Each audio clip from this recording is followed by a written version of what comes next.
Samtang aritas ngilaan nga balita ang dalar. Katong na buki sulon, boss Alin.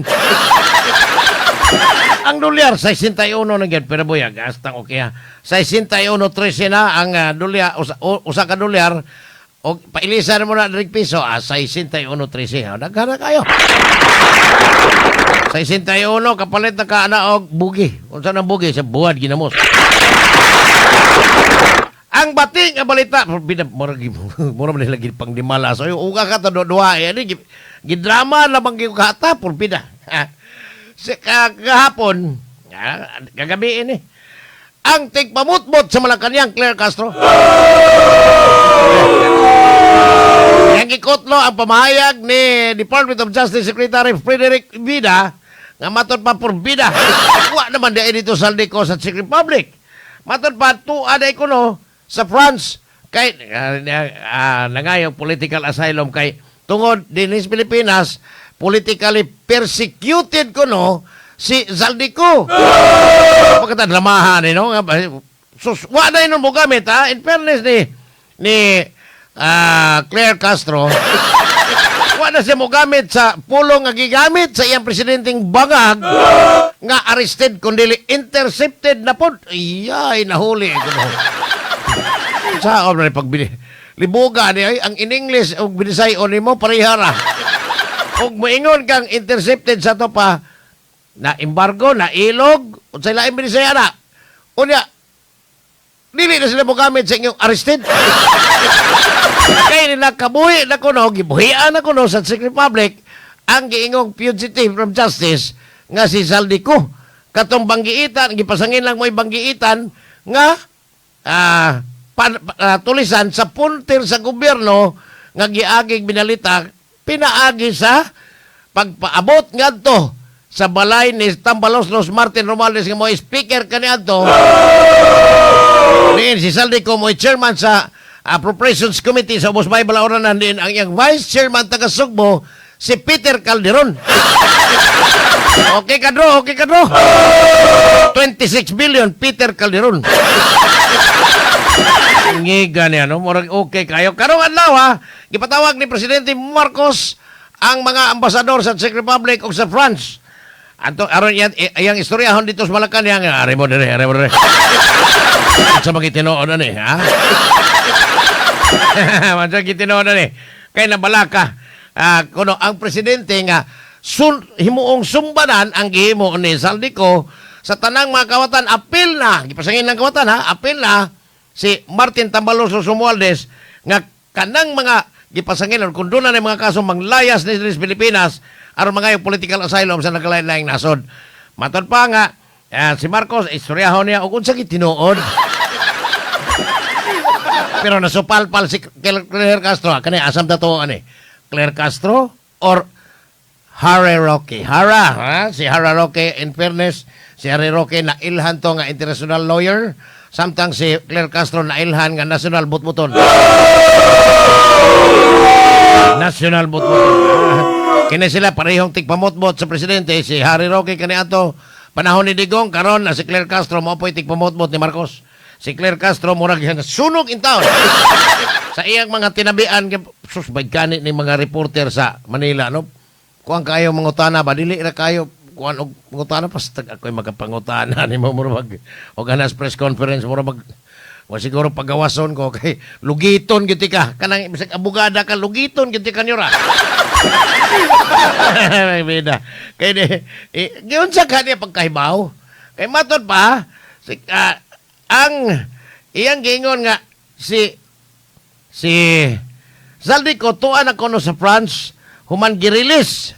Sa ato pag na-intercept unya girilis sa Czech Republic kay matod pa gikan kuno ning kay nangayo kuno ning political asylum unya kining maong iyang kasayuran gikan kuno ni sa mga kasayuran pod sa Department of Foreign Affairs diin matod pa pod murag napaslan sa ni Harry Roque.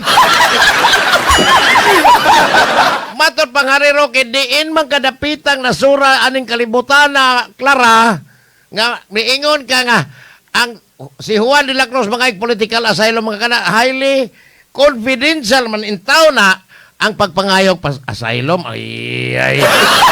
Wala katubag si Clara ni. Pidang paita. Murag wa kata dramaha to ni balik ang hisgot unya. Pero unahon na tong hisgot unya ang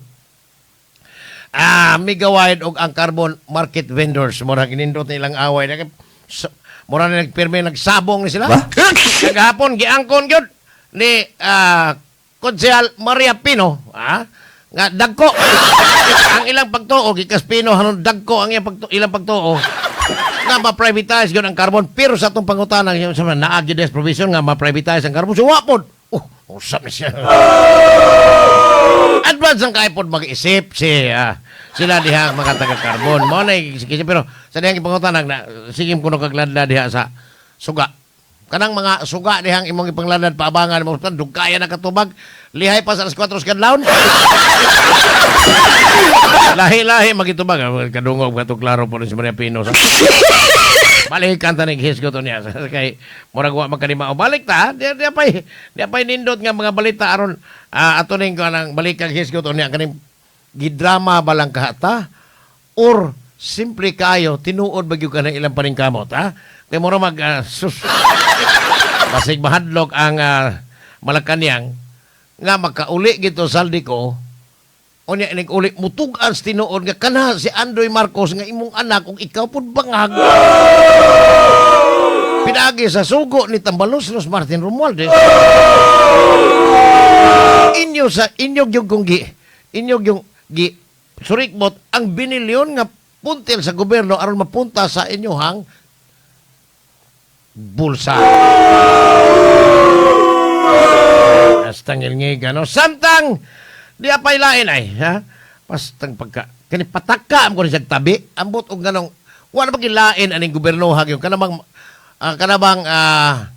consistent kay sinultian, o niya kanabang, murag, ang iyang isulti, murag ligdong ba?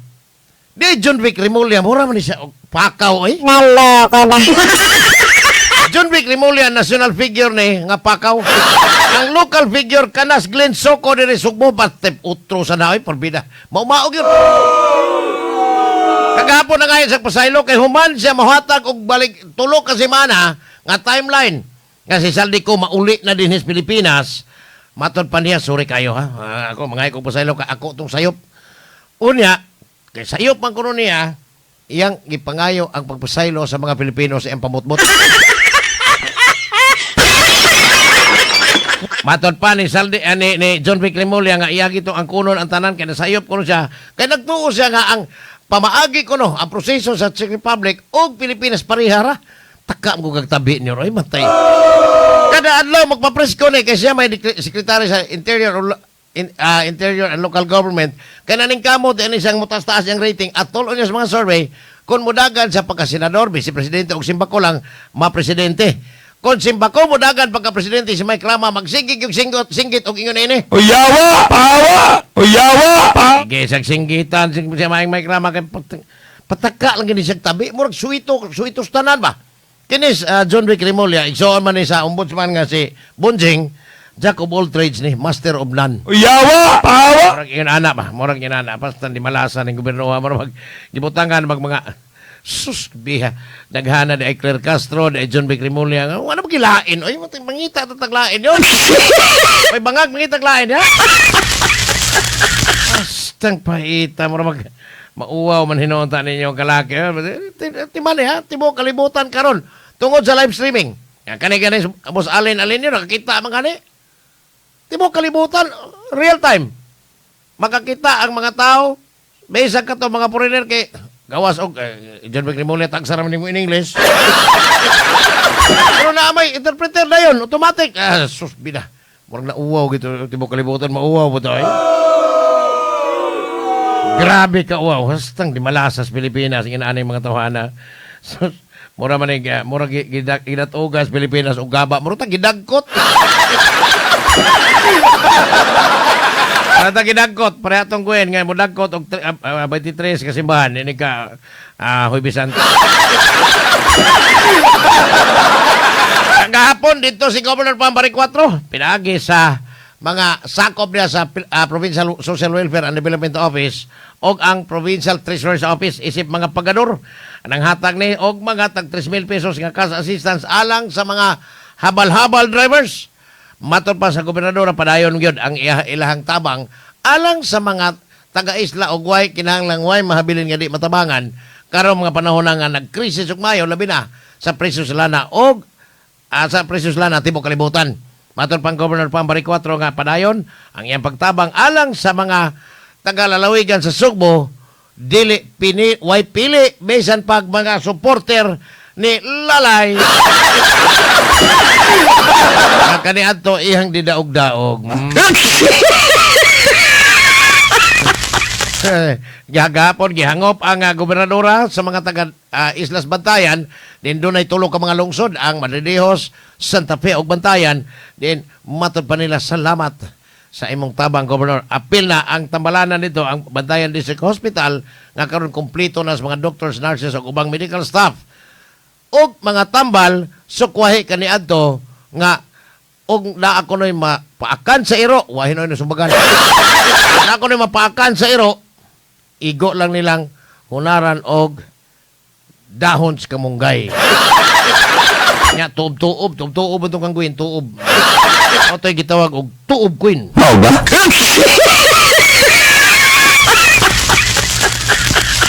Pero di shocking kayo. Ang konseho wa kay baon, ha? Even kani si Konsehal Joel nga mo chairman sa Committee on Environment sa Konseho sa Dakbayan Sugbo, kay baon nga abli na di ay. Gibalikan na di ay og yabo ang Binaliw landfill. Katong gitawag nila og PWS na sa na primary prime waste solution karon prime waste problem. Basta buaga wa kay bao kun siyo atol sa executive session diha nila kay bao nga giamendar na di ay ang environmental compliance certificate. Aron makayabo na sila og 50 toneladas kada adlaw sa maong labayan nagbasura dito bukid aning barangay bukid ang barangay ni Dakbayan Sugbo. Giklaro ni sa prime waste problem ang ilang manager nga si Nino Abiliana nga dili tanan, dili daghan ang ilang ipalabay, layo ra kuno ni mga 100 meters sa kuno ni gikan sa labayanan nga nahugno ni atong Enero 8 nining tuiga nga hangtod karon hilom kayo ang murag nakuratan ang mga sakop sa konseho atol sa executive session kay wa sila kahibaw nga ang DNR ni okay na di ay do na revision sa environmental compliance certificate nga pwede nang makayabo unya gilibkas na ang cease and desist order. Okay sa kayo ng DNR, ha? Okay kayo mo, ha? Matay, di basta-basta inyo, ha? Ako dyan, limang ka, kisi ko si Konsehal Joel, eh. Matay, ha? Ang akong gikabalakan, og adto na yun ipalabay tanan ang basura sa Dakbayan Sugbo sa Binaliw. O balik ka naglabay ba? Ayay. Imbes paldo unta si Jimbo, ayay.